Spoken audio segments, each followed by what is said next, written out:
6학년 사회 1-1단원 새로운 사회를 향한 움직임 8차시. 오늘은 동학농민운동에 대해서 살펴보고 당시 사람들의 생각에 대해서 공부해 보도록 하겠습니다.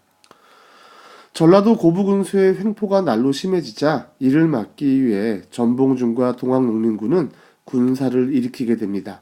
그리고 그 군사로 전주성을 점령하는 등 전라도 일대로 세력을 넓히게 됩니다. 이 사건을 1차 동학농민군 봉기라고 부릅니다.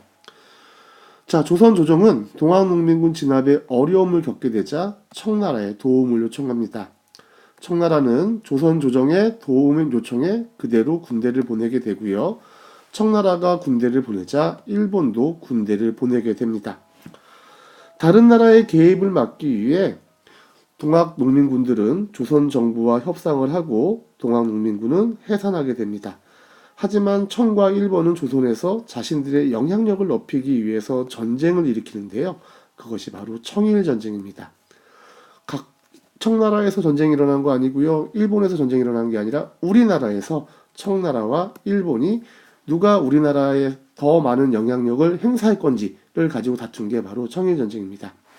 이 전쟁에서 일본이 승리하게 됩니다. 청일전쟁에서 승리한 일본이 조선의 정치에 간섭을 시작하자 동학농민군은 일본을 몰아내려고 다시 일어나게 됩니다. 그러나 기관총으로 무장한 일본군과 조선 관군에게 계속 패주하다가 싸움에서 지게 되겠죠. 그러다 결국 공주의 우금치 전투에서 동학농민군은 크게 패하게 되고요.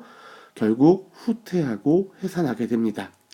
이런 과정에서 당시 동학농민군의 지도자였던 정봉주는 일본군에게 잡혀서 처형을 당하게 됩니다. 정봉준이 불렀던 노래 새야 새야 파랑새야 녹두밭에 앉지 마라 녹두꽃이 떨어지면 청포장소 울고 간다. 여기에서 녹두꽃은 녹두장군 정봉준을 의미하는데요.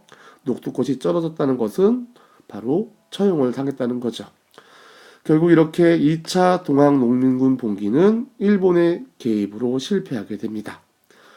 당시 동학농민군들은 못된 관리가 없는 세상, 계급이 없는 평등한 세상, 외국에 의지 않는 세상을 꿈꾸며 동학농민운동을 실천했다고 합니다.